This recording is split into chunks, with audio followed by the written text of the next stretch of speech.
Hey guys, it's me Jenny, and it's been a while since I've done any sort of movie review type talking my bobs. And in fact, I'm even in front of my DVD bookcase. Hey, it's been a while. I've actually tidied it recently.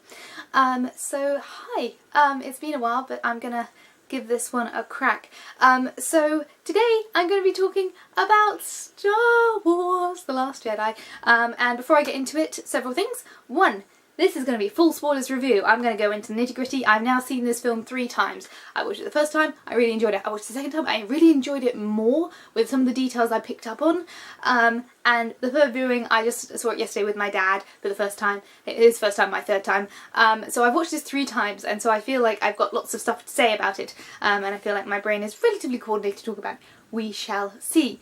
So this will be full spoilers. This will be details, this will be set analysis, story analysis, etc., character arcs. So if you don't want to spoil yourself, stop watching. Go away, enjoy this film in your own time, whatever. Or don't watch it, or don't watch me, it's fine. But there we go, just full spoilers. And the other thing I want to quickly mention before I start is Star Wars is one of those series that, if we're going with the general consensus of storytelling, when you come to the original series, that's traditionally seen as the best. Like, a lot of people see the original trilogy as the best example of Star Wars. And then generally the consensus is the prequels are the worst of the Star Wars franchise. And then when it comes to the modern Disney ones, they are so very convoluted. It is very it's very dividing, I found, with the recent Disney ones. Some people love Rogue One, some people hated Rogue One, some people loved The Last Jedi, some people hated The Last Jedi. And I genuinely think that I enjoy all of these films. Yes, the prequels sometimes are my rage enjoyment, sometimes I actually enjoy them. But, you know, none of these films are flawless. But the prequels, the originals, none of them are flawless, none of them are perfect films. But I enjoy all of them. And The Last Jedi is no exception, and in fact I think it's one of my favourites. So, you know, for each film franchise, each section of the films, there's going to be people who love it, there's going to be people who hate it. There's a new generation who grew up on the prequels who are coming in and starting to, like, have nostalgia love for it. So, you know, no one's going to find these films perfect, no one's going to love all of them, no one's going to hate all of them. Just be open and honest and see how you feel.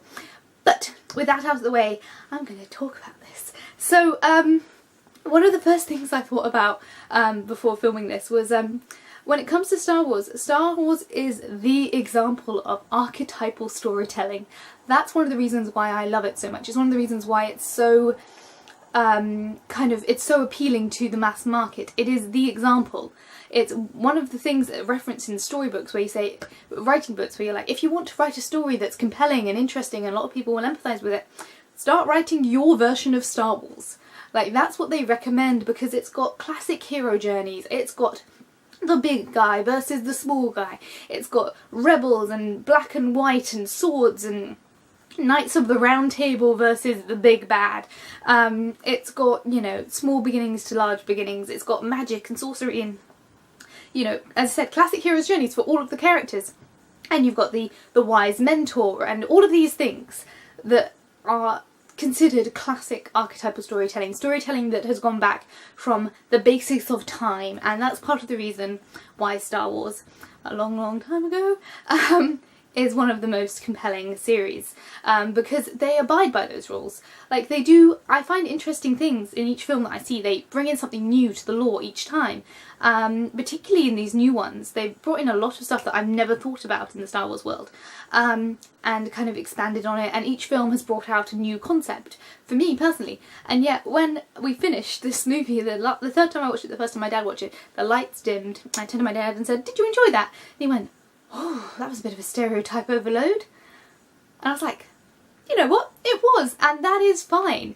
But for me, as someone who's a fan of the series, who's watched all of these films multiple times, including the prequels and the originals, I really enjoyed this. I feel like there's a lot to come out of this, and I will say as well, I have not watched any of the extended media. I've not read any of the comics. I've not read any of the additional media books. I have just watched the films, and I've watched the films many times. So I am not huge into the lore. I don't know the Clone Wars. I don't know all of this stuff. I literally know what I've watched in the movies. Now, if you want to stop watching because I'm not an epic nerd, go on your merry way. But there we go. So I really enjoyed that, and I actually found lots of new things with this film. I enjoyed with The Force Awakens a lot of the classic kind of things that fans have nitpicked over the years were ticked off straight away. So, you know, Stormtrooper aim was like, someone can shoot straight, blood. You see blood on the screen. You know, they ticked off those things each time where they're like, this is a stereotype, let's get rid of that, new franchise, new series. But I definitely found a lot of new stuff. And it's the same with The Last Jedi. This is going to be rambly, I apologise, hopefully my SD card and my battery will last. But I really loved all of the story arcs that happened in this, all the lore that was built into this. So I'm going to actually start breaking it down rather than that was all intro. So here we go. Starting with characters. I loved the character arcs in this film. Each character has a very distinctive arc throughout the film. Each of them, every single named character, has a distinctive arc in this. Leia goes from this kind of, you know, she almost goes, it's weird because her character arc is kind of, it's a zigzag. So she starts off as this, you know, general, this hero, this, you know, iconic character, and she briefly swings through into an epic level thing with the fact that she's obviously force sensitive to quite an extreme level. Like that kind of arc in the middle, and then reconnecting with her brother only to lose it again, all the loss she's experienced over this film, the fact that she finally accepts the loss of Kylo Ren, and the fact that she also kind of accepts that, you know, the good parts of him will always be with her, Han will always be with her, the fact that she's clearly felt lonely and a loss. At the beginning of this film she feels all the loss and the weight of it, and, you know, is steadily, slowly accepting the loss of her son, and then a new beam of hope towards the end. Even though she is a representation of hope, it feels like at the beginning of the film she's lost some of that hope. She is still a full archetype of hope and a full, like, a metaphor of hope, but in herself she seems to have lost that, and I love that character progression, the fact that she has readjusted to the loss of her family. She's lost so much, and yet at the end she still has that upbeat. I love Carrie Fisher and I miss her, and it's one of those things I find really interesting with this franchise in comparison to the previous Star Wars film, is I have a lot of difficulty sometimes connecting the Carrie Fisher of the young Princess Leia and the Carrie Fisher of the old Princess Leia.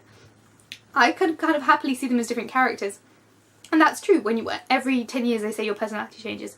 The, you know, General Organa versus Princess Leia are two very different characters.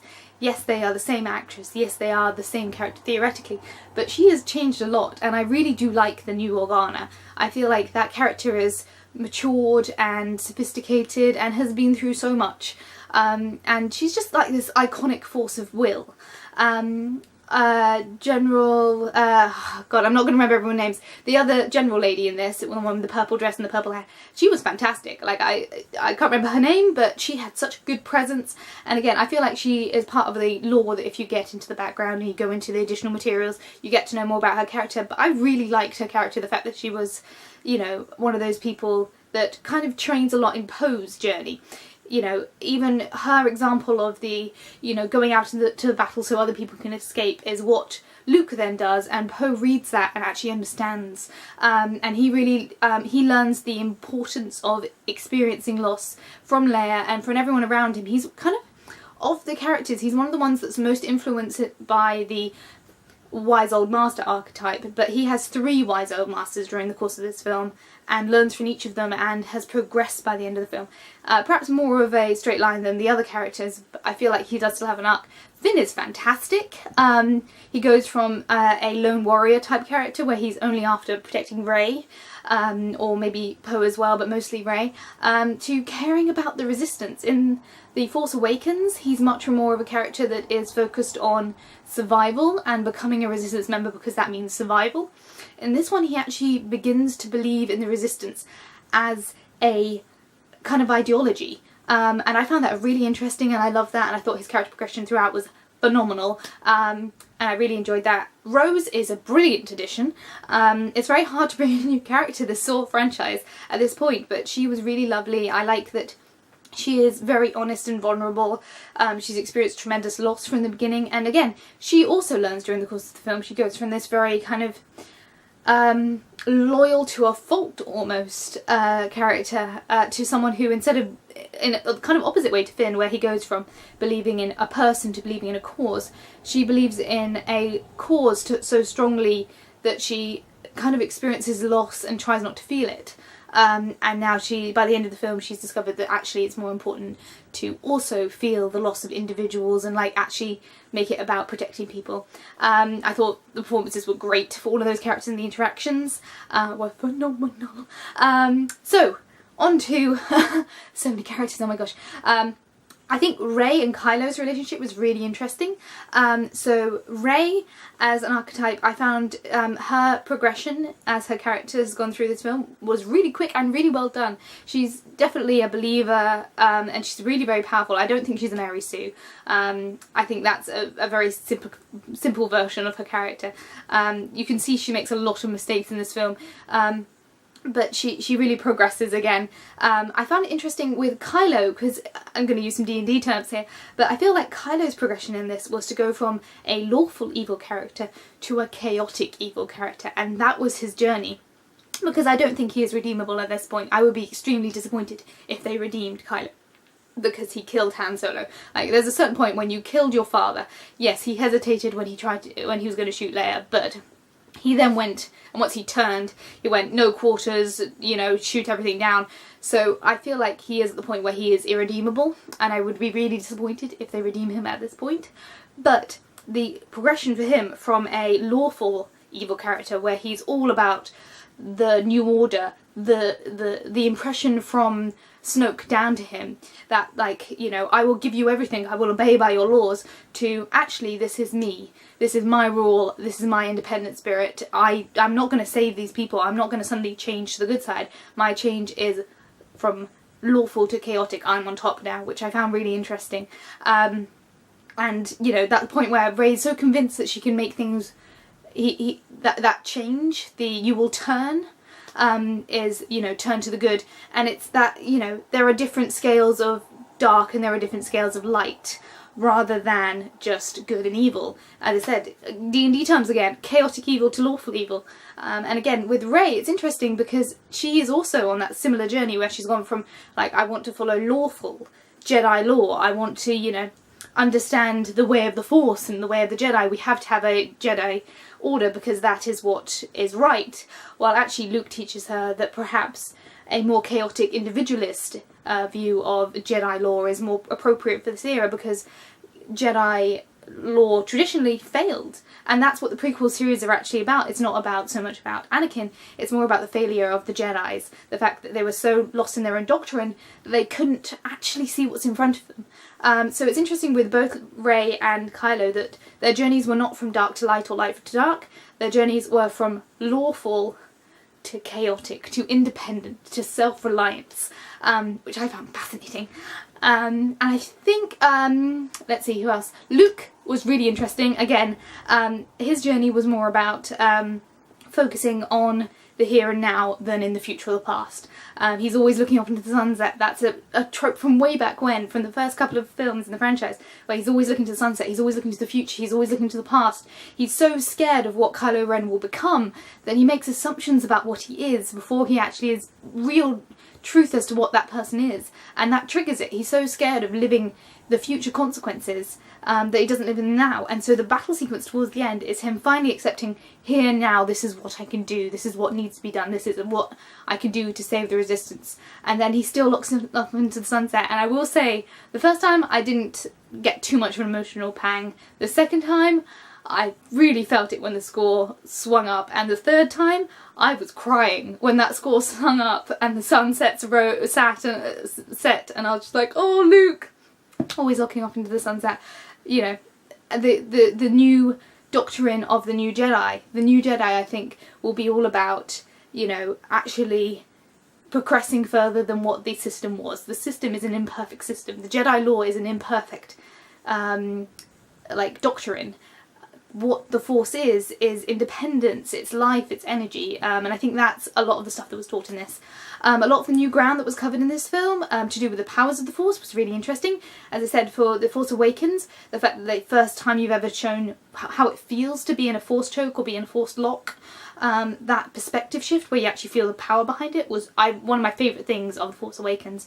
With this, you now get to see Force projection and Force communication and Force Skype calls, as it were, which the sound design, I just want to give it a shout out to the sound design. Whenever Kylo and Rey had their conversation, that was beautifully done, as well as the simple direction with the interaction shot versus shot. Very, very simple, very effective. You got the message. I believe that the Kylo Ren shirtless scene was just to really emphasise that point that they can actually see each other rather than just mind to mind. But yeah, so I found that really, really well done. And it's interesting how, like, I have a little theory that when the Force is an entity, when it's channeled into people, or when it's controlled by people or managed by people who have access to the Force, that the fewer people who are actively accessing it, the more powerful it becomes. So it's kind of like a concentration situation. So when there were loads of Jedi, the Jedi were generally slightly weaker, like, you know, generally. While now that we're at the point where there's so few Jedi left and so few very, very high Force sensitive people left, that their Force sensitivity is a lot higher. That's my theory. That's why Rey is so powerful from the get-go. And why Luke. Now, Luke really got me. The last sequence, there's a thing that Kylo says quite early on, which is the force of connecting our minds would be too much for Rey to do. It is too powerful for Rey. Now, again, training can also build the Force or build your proficiency with the Force, but if Rey is too weak, the concept of binding their minds together is impossible and would kill her, then Snoke is obviously very, very powerful. That's impressive. But the fact that Luke is able to force project his mind into the mind of... Okay, my camera stopped. So the fact that Luke is able to project his project himself into the minds of the entire Resistance, the remainder of the First Order, and interestingly, C-3PO, and still... Like, of course, that's a lot of Force, and that was the physical thing that took it out of him. And it said, obviously, that because Rey would have died just from the connection to Kylo's mind, that would have been too much. And obviously, Luke is in a hub of natural Force energy, so, you know, he can kind of collate and focus the Force a little bit more. But that's incredible, the amount of power that he has to be able to Force project into the minds of hundreds of people, if not thousands. I mean, I don't know how many of the First Order were there, but the entire Resistance, the whole of the First Order, and to project into the mind of robots, like, that is insane to me, the fact that he is able to force into C-3PO, and C-3PO sees him and is able to, like, understand him when he winks. Like, I feel like that might be something that maybe C-3PO can understand. People say that, obviously, when he hands Leia the dice, Leia kind of gets an idea for him not being really there. There's like a look that she gives him, but I think C-3PO must also know, because how would he do that other than tripping their wires? Like, that's incredible to me. That really sells the power of that moment. So yeah, the things that they developed in the Force were great. I found them really interesting story beats, new stuff each time. So there's a lot of new stuff with the Force. Obviously, Snoke has the electrical powers, which is quite traditional along the dark side, so that's fine and dandy as well. Okay, so going into production and direction. Direction, beautiful. Music, stunning. There were some beautiful sequences. When Rey's training with the lightsaber, that score is on point. That was beautiful. And when the Leia hand theme come over, when Luke's handing Leia the dice, that's, you know, that little heart-wrenching moment. The moment when Luke's looking into the sunset, that's also beautiful music. The sound design throughout is brilliant. The point where the cruiser jumps to light speed and destroys all the ships, that is one of those moments of just shock and tension and self-sacrifice that hits you hard, and it's beautiful. As I said, the Kylo and Rey relationship, the sound design in that was brilliant. The BB-8 noises, whether he's like rattling with the coins, great. There was just so many little things that I noticed where I was like, that's just beautiful, beautiful sound design throughout. The explosions in space, all gorgeous. The different environments throughout are wonderful. I was saying to my dad that with this new generations of Disney. They've worked out how to do green and lush very well. They've had 3 lush planets between Rogue One and this one, where it's kind of wet and miserable and grotty and reminds me of home, and I really like that. I like the fact that they kind of explore each environment. I have to say, the last planet that they go to in this one, the salty planet, first time I watched it I was like, it's not that great, it's not that interesting. Second time, I really noticed the background. They did so much work on that crystal planet. The foxes are beautiful, and I know they put in a lot of effort into the foxes, but it was things like every time one of the AT-AT variants took a step, there was crystal flakes every time they took a step. Every time one of the speeders went past, there was little kind of flecks of light in the red crystal, and the whole planet is a crystal form. And what's great about that design is the subconscious aspects of that fight, which I'll go into more detail in a sec. But the red makes you think of blood, like subconsciously. It feels like you're witnessing something very, very violent. And yes, there are losses and there are things, but generally the battle itself is actually relatively PG. But because of the shockingly red environment, it makes you think of blood. It makes you think of death and carnage and loss in a very good subconscious level that's never actually passed the PG-13 rating because it's crystal, it's the rock of the planet, but it just makes you feel like it's more intense. The whole sequence where Rey and Chewbacca are flying through the interior of the planet, and you get the crystal formations inside the planet, beautiful, but also kind of set you in that mindset of like a hellscape. It's scary, it's dark, it's creepy. It was just one of those fantastic planet designs where I was just like, this is amazing. Yeah, so I really, really enjoyed that, and obviously the trench atmosphere and the battles, or obviously a kind of signed off to Hoth, which I found interesting, but a new variant and very interesting. As I said, the crystal flecks every time anyone steps is great. So yeah, I really, really liked that planet design. Overall, the direction was great. There was a lot of story shots. Again, they kept it consistent with doing exciting things with spacecraft relatively low to the ground, which not only creates some beautiful shots, like when all the whatever the names of the skate speeders are, when they're all coming towards the bombardment thingamabob doodly what's it in the last sequence.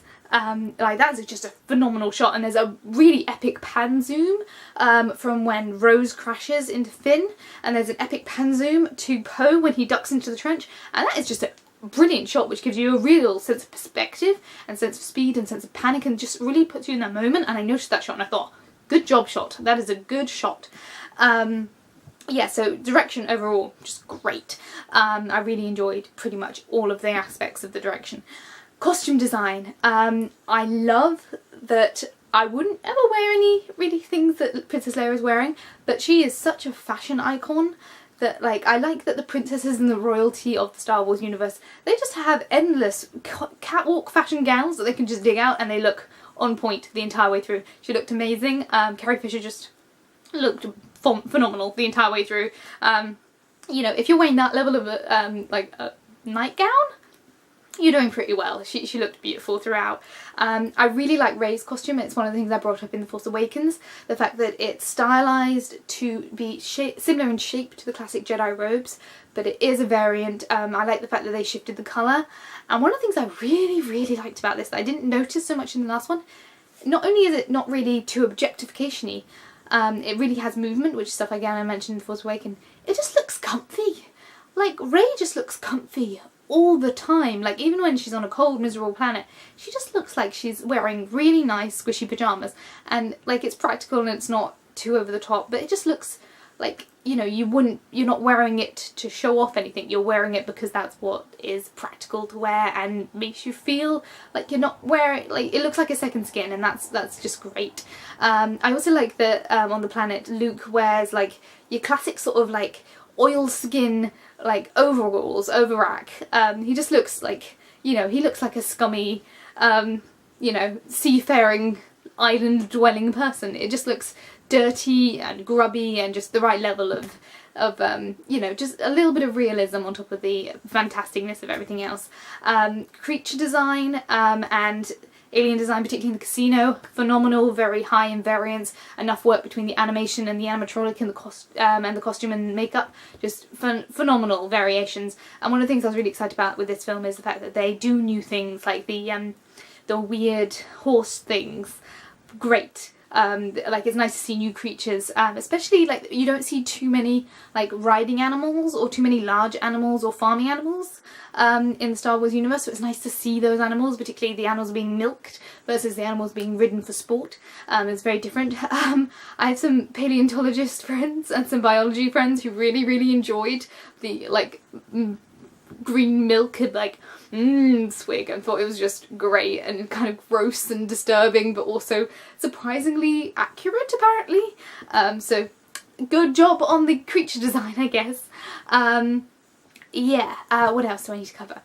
So, a couple of things I noticed to do with the final sequence, and again, I don't know how much of this I saw on the first viewing and how much I saw on the second viewing, but I can remember really loving the fight sequence. The fight sequence between Kylo Ren and Luke Skywalker, and I remember thinking, wow, like Luke is like next level skilled, like this is almost Matrix level.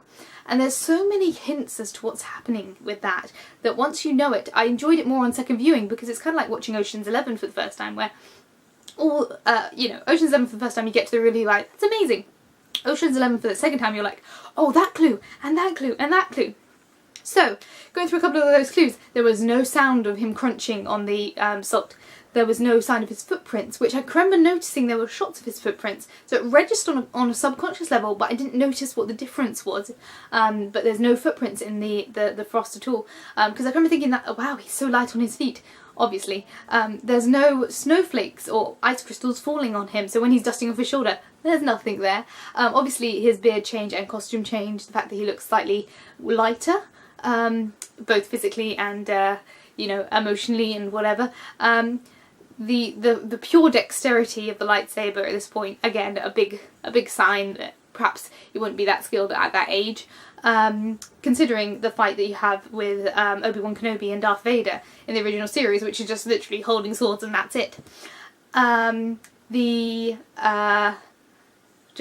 said, Leia kind of reacting, C-3PO kind of reacting in a weird way. The fact that obviously the guns don't hit him. There's so many little clues, and you know, knowing that's happening is just a lovely experience. I really enjoyed second viewing because you get all those little things. One of the other things I adored about this film on second viewing is it's kind of like an Edgar Wright movie, in that Edgar Wright tells you quite near the beginning exactly what's going to happen during the rest of the film, but you register it on a subconscious level, not a conscious level. So things like Rey says, I've seen your future, you will turn, I will help you. All true, but not what you expect. Luke says, this is not going to turn out how you expect it to turn out, and it doesn't. He says, what do you expect me to do, go out there with a light sword and take on the entire First Order? Yes, he does. And it's all this kind of self-conscious backtracking / forward tracking. It's some great foreshadowing, some great subconscious work in order to get you excited for actually what will happen, without it being too on the nose. And it's character building, and it shows the progression between those characters because they're denying something that will actually come to pass. And that, I really love that. In fact, it happens so often, so continuously. Rose says, I want to put my fist through this whole beautiful town, and then she puts a hoof through the entire beautiful town. There's a lot of themes again that have come up that semi-reference in previous films, but I think they're going to go into more. Definitely child slavery is something that I really think they hopefully explore more, because it's something that's quite prevalent in the prequels, almost completely ignored for the Prime series. And then with this one you've had, obviously Rey was sold in childhood, we've got possibly all of the stormtroopers are possibly child slaves. You've got the child slaves who look after the animals. There's definitely some force attunement. I think I definitely wasn't the only one that noticed that the little kid at the end, when he goes to pick up the broom, has some sort of force sensitivity because the broom seems to swing towards him. I also noticed he sucks at sweeping the floor, but that's just me. So between all those things, I really hope they explore that as a theme and understand a little bit more. One of the things that has come from a couple of other friends that I've talked to who are very passionate about Star Wars, it's really interesting that at no point during this film is there a single lightsaber on lightsaber battle. Not once does the lightsaber come into contact with another lightsaber, which is again another hint towards what's happening at the end during the battle. But that's a really interesting thing. I think it's one of the first time we've ever seen that happen in a Star Wars film, where there's no lightsaber on lightsaber contact at any point. So that means you get interesting new weapons, you get interesting new variables on the fight, you get interesting new fighting styles. Again, the Kylo Rey Snoke fight was phenomenal. Really, really well choreographed, beautifully done. So that I really, really enjoyed. Yeah, so that was really fascinating, and I've been told that's a new exciting thing for Star Wars nerds. I also love that with this film, yes, there is still potential for perhaps Rey's parents to have a different story. Perhaps her parents are someone important. Perhaps they didn't just sell her into slavery for the sake of drinking money. Perhaps they are more. But if they're not, that doesn't matter. It's fine to come from nothing. It's fine to not come from one of the primary bloodlines of the Star Wars franchise. And I love that. I like that, you know, it's not just the Star Wars and the Obi-Wans. Like that, you know, that's pretty much been the story up until this point, where they've got to be one of those primary connected stories. I love the fact that she could be from nothing, and that's fine, and that's what Hope is built on. And that's really inspiring, and that makes me happy. Like, you know, I would have been happy if she was Obi-Wan Kenobi's very distant or oddly connected niece or something, or daughter, but I'm actually really happy with that. It's okay for her just to be who she is, without her being connected to anyone else, and I feel like that's a very satisfying answer to me. Again, if they change it, I'm not going to be devastated, but I found that really satisfying. I also found it really interesting that Snoke and the First Order, I had a lot of people who didn't like The Force Awakens because they never explained what a First Order is. What is a First Order? Is it an offshoot from the Old Republic? Is it an offshoot from the Senatorials? Blah blah blah. What is an Old Republic? They never explain it. It's just shadows in the dark. And same with Snoke. They never explain what he is. What is he? He's clearly a master of the dark. But is he a Sith? Is he They never explain. And then they cut him off. They cut him off at the tail, as it were. And that in itself is also really satisfying to me, that, you know, this is, as I said, an archetypal storytelling device. So it's okay for us to not know who Rey's parents is. It's okay for the bad guys to just be bad guys. It's okay, because that's not important to the story. What's important to the story at this point is the characters and the journey. So yeah, it would be nice to know what a First Order is and what they actually do, and what, you know, they want to dominate the galaxy. But, like, well, I don't need that. I don't need to know what their motivations are or where they came from. They just are, and Snoke just was. He was a bad guy who manipulated Ben Kenobi to become Kylo Ren. That's all I need to know about him, and he's gone. And again, if they bring him back, if he's force projected as well, or he's a robot, or, you know, they cut through the chair and he was actually whatever, so be it. Next film, so be it. But I'm actually really satisfied to have him just gone, and then Kylo can become the primary for the next film. I've had a lot of friends who said that they're looking forward to the Knights of Ren, to see how that falls out. I'm really interested to see what they do with without Carrie Fisher in the next movie, because it definitely feels like they were building towards a lot of stuff with this film. I feel like probably what they'll have something about, like, you know, the physical stress of being sucked into space and using the Force untrained will probably mean that she'll go to Luke's planet to recuperate, and that will be the end of her story, which I think would be relatively satisfying, although obviously with this arc of regaining hope, maybe not, but we shall see. Obviously that will come up when it comes up. And my camera cut out again, so yes, I'm interested to see what they do with Leia and her character progression in the next film. And to conclude, I really, really enjoyed this film. I really think it's more enjoyable on a second watch when you know all the secrets, but on the first watch you get that kind of build and you don't really know what's going on, and it's great. Costume direction, set design, creature design, all perfect, all great, really, really enjoyable. There's not a scenery that isn't beautiful or interesting. I found all the characters and all the acting really, really well done. Musical beats, beautiful. It's not a perfect film, but I couldn't find anything that I didn't really enjoy in this film. There must be stuff that I really enjoy in it, but I'm in the post-film glow. It made my popcorn taste good, and that's what I want to get out of a movie. It made me happy, it made me think about some interesting concepts, it broadened the lore without overreaching it. I'll be really interested to see what happens with the Jedi in the next film, because it's specifically said that Rey is the next Jedi, but I really do think she's going to change what the Jedi culture is. She probably will read those books that she stole, and again, foreshadowing post-shadowing, Yoda says, you know, there's nothing in that tree that Rey doesn't already possess, because she's already got the books. There's so many things that are foreshadowing, post-shadowing in this film that I found just like every little, almost every other sentence is a foreshadowing, post-shadowing thing to something that's happened in the future or the past. I really liked, there's quite early on, there's a lot of stuff about when they did transitions, instead of doing your classic star swipe, I'm so glad they cut out the star swipe or the like side swipe that they did. Instead of doing that, they do the what's happening with this character, cut to that character, what's happening with this character, cut to this character, which is just a classic chapter change story technique. One thing that I found really interesting is when Hux, which again, he was really interesting, his character development from what is clearly a very self-assured, if a little bit fearful leader, to a slightly more complex upstart, who is, for the most part, comedy relief in this film. Like, he is the bad Skype connection, you know, a bit of a wet fish, a bit of the top character. But he's actually got he's got gravitas, which I really enjoy. But I forgot my point for a sec. When he says that he's got the resistance on leash and then it cuts to Finn, I think, I could be very wrong, fan theory, that possibly Finn is the thing that they can track because he is an ex-stormtrooper, so maybe he's got something in his body or something that they can use to track it. That could be entirely wrong, but because they use that transition as we've got them on a string, cut to Finn, and then later on we've got Finn who cuts to Rey and Rey who cuts to whatever, you know, I feel like possibly there's a connection there. I don't know, it's just something I noticed in the direction. Fight sequence is phenomenal, story arcs really well done. It really, for me, a lot of people said Force Awakens is just a New Hope redone. All the characters, in my opinion, are very, very different. If you look at Rey versus Luke, Luke was brought up by an uncle and aunt who loved him, and yes, he did do some labour, but he still had friends, he still had things that he liked to do.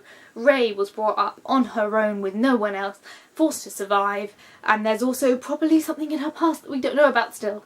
It's okay, maybe she is just very gifted with the Force, maybe, but we shall see. I do think those characters are very, very different. I didn't see so much of a connection between New Hope and The Force Awakens. However, the story beats overall between the Empire Strikes Back and the Last Jedi, I felt like those were very much stronger. You had the escape sequence followed by a chase sequence while someone else is going to train with their old master, and then they come together for a final escape and battle. They lose a member of their team, all of those sort of things. But I felt like so many people said it was so different, so many people said it was such a unique story. And that goes back to my original point at the start of this very, very long video that I'm going to have to edit. It's going to take so long to upload. That this is an archetypal franchise. It is telling stories that we've heard before, but each time they build on it, each time they add something new and make an enjoyable popcorn watching film that I really, really enjoyed and I would watch more than once again and again and be very happy to add to my Star Wars marathon without any qualms. I enjoyed it more than Rogue One. I think I enjoyed it more than The Force Awakens. And I think it's up there with the other films in terms of enjoyment level, and I think it's actually a better produced film in many ways than both the prequels and the originals. That's just my opinion. I'm probably going to get sorted, but that's just my opinion. Whew. This is a ridiculously long video. Thank you for watching. Feel free to comment, and I'll see you guys all when I do. Bye bye bye bye bye bye bye.